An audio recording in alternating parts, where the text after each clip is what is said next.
Hello दोस्तों, नमस्कार। आप सभी साथियों का वागवट आयुर्वेदा में आप सभी का स्वागत है। तो साथियों, आज हम संख्या जो हमने शुद्ध की थी दूध के अंदर, संख्या को दूध के अंदर शुद्ध किया जाता है।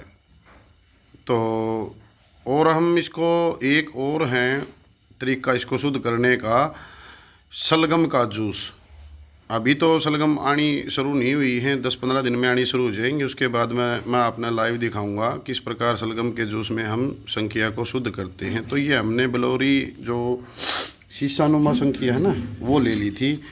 तो इस प्रकार से ये हमने एक छोटा सा ताबू बनाया है, रेत यंत्र, उसके अंदर ये संख्या रखती है इस प्रकार से। ठीक है दोस्तों, और इसके अंदर हम अब ऊपर से और लुगदा डाल देंगे।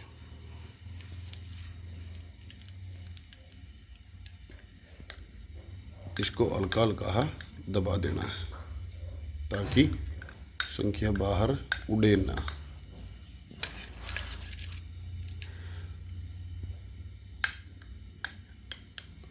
दोस्तों, पहले मैं इस लुगदे को इसलिए दबा रहा हूँ क्योंकि संख्या गर्म होनी शुरू होगी, इसलिए इसको पहले दबा देंगे। उसके बाद में मैं बताऊँगा ये लुगदा आपको किस चीज़ का है और ये संख्या हमारे शरीर में क्या क्या फ़ायदे करेगी और इसको और किस किस चीज़ के अंदर हम कुश्ता कर सकते हैं।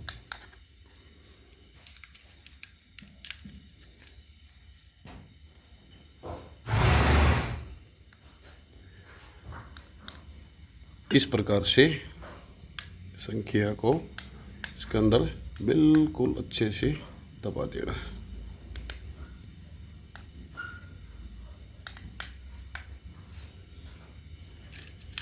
ताकि ये लीकेज ना हो।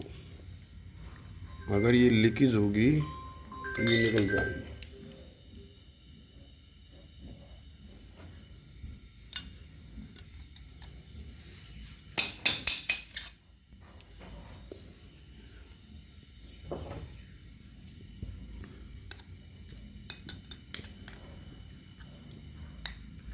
इस प्रकार से इसका ताबू बना देना है।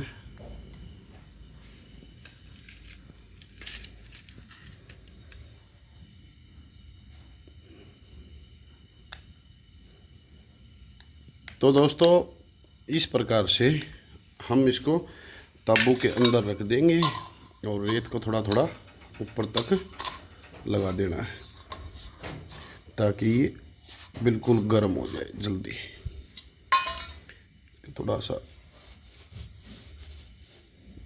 अंदर से और लगा देना इसको ऐसे।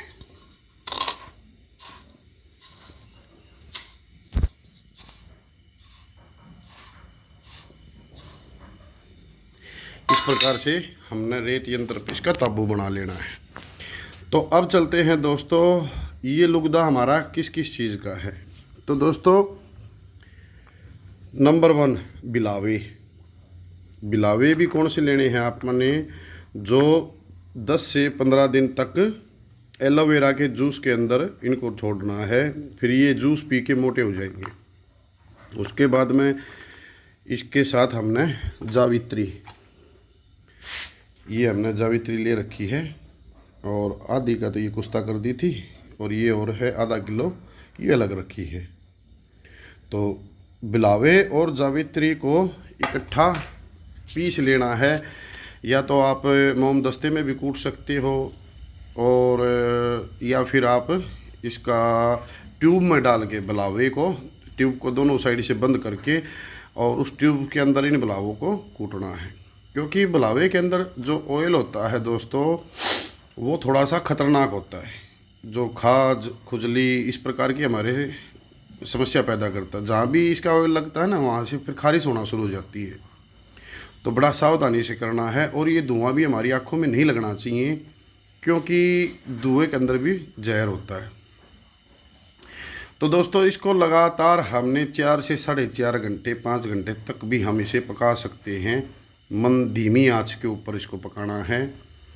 जब ये ऊपर तक लुगदा बिल्कुल काला हो जाए, अभी ये थोड़ा थोड़ा लाल लाल दिख रहा है, तो ये बिल्कुल काला होना चाहिए। जब ये बिल्कुल काला हो जाएगा तो ये समझो कि हमारी संख्या कुश्ता हो चुकी है। और बिलावों का रस पी के और जावित्री का जो रस है उसको पी के ये बिल्कुल कायम हो चुकी है। तो इस प्रकार से हमने इसको बिलावों में रखना है। अब इसके फ़ायदे के ऊपर चलते हैं दोस्तों।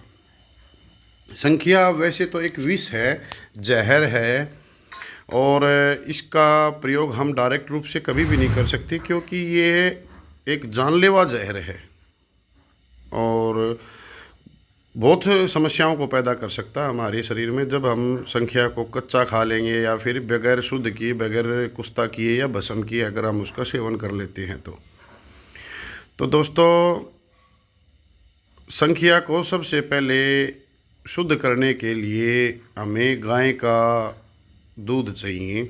अगर हम 2 तोड़ा संख्या को शुद्ध करते हैं तो हमें 3 से 4 लीटर दूध चाहिए। और उसका दोहला यंत्र करके दूध के अंदर वो नीचे भी नहीं लगना चाहिए। जब हम दोबारा संख्या को शुद्ध करेंगे ना, मैं बता दूंगा। तो इस प्रकार से हमने कोई बर्तन लेना है और संख्या को किसी कपड़े में बांध के यहाँ पोटली बना के यहाँ लटका देना है। वो नीचे भी नहीं भिड़े, इस साइड भी नहीं भिड़े, इस साइड भी नहीं भिड़े, लटकती रहे, झूलती रहे। और इसको हम दूध डाल देंगे। जब इसको उबालते रहना है, जब दूध कम होए तो और दूध डाल देना है। और उसको 3 से 4 घंटे, 3 घंटे से तो कम से कम अपन को 3 से 4 घंटे लगातार उस संख्या को पकाना है। जब संख्या पक के बिल्कुल तैयार हो जाएगी तो उसका वज़न भी थोड़ा घटेगा, क्योंकि वो जहर है, जो भी उसके अंदर गंदगी है वो उस दूध के अंदर चली जाएगी। उसके बाद हमने ये कल पकाई थी रेगमाही के लुगदे में। ये देखो यहीं पड़ा है लुगदा रेगमाही का, ये देखो। इसके अंदर आपने थोड़ी थोड़ी चमक भी दिख रही होगी, लुगदे के अंदर देखो चमक दिख रही है। ये कहीं ना कहीं कोई छोटी मोटी संख्या उड़ी है ना, उसका है ये। तो थोड़ी बहुत संख्या उड़ जाए तो उसकी कोई ख़ास बात नहीं होती, ये पॉइजन होता है। वो थोड़ा बहुत उड़ जाए तो को बहुत है। अगर संख्या हमने 2 तोड़े बनानी शुरू करी है और हम 1 तोड़ा भी उसको कायम करने के बाद प्राप्त कर लेते हैं तो वो 1 तोड़ा भी बहुत है। उससे भी आप ये मान के चलो, आप 10 मरीजों को आप दे सकते हो, क्योंकि इसकी मकदार होती है वो बिल्कुल आधे चावल से 1 चावल की होती है। और संख्या का ज़्यादा सेवन नहीं कर सकते हम। और इसका भी जो भी भाई डायरेक्ट न बनाएं, केवल जो वैद्य है, हकीम हैं, वही इसको बनाएं, क्योंकि आम आदमी इसको गलत बना लेगा या फिर कुछ और, उससे हानि हो जाएगी भाई। तो दोस्तों संख्या क्या फ़ायदा करेगी? ये जोड़ों का दर्द, थकावट, जिसका ब्लड ज़्यादा गाढ़ा है या फिर कोई ब्लॉकेज है, उनको खोलने के लिए, जिसका मर्दानगी कमज़ोर है, जो नामर्दी छाई हुई है, तो ये वापस उसको मर्द बनाने में इसका अहम योगदान रहता है। इसके फ़ायदे हज़ारों हैं दोस्तों, और ये हज़ारों बीमारियों पे भी काम करती है, बशर्ते इसको शुद्ध अच्छे से किया हो और इसका कुश्ता या भस्म भी अच्छे से की हुई हो, तब जाके संख्या अपना असली रंग दिखाती है और इसके बाकमाल रिजल्ट होते हैं। ये उस आदमी को दी जाती है जो महानामर्द है, जो नामर्द से भी नामर्द हो चुके हैं, उनके लिए होती है। तो दोस्तों इसका प्रयोग किस प्रकार करना है और इसका कैसे हम महायोग तैयार करेंगे, तो मैं जैसे ही ये संख्या तैयार होती है तो मैं आपको लाइव दिखाता रहूँगा। तो दोस्तों मिलते हैं अगली वीडियो में। नमस्कार दोस्तों। और एक बात और दोस्तों, प्लीज़ मेरा चैनल सब्सक्राइब करें, लाइक करें, शेयर करें, ताकि इससे मेरे को भी मोटिवेशन मिलता रहे। तो ठीक है दोस्तों, राम राम दोस्तों, मिलते हैं अगली वीडियो में।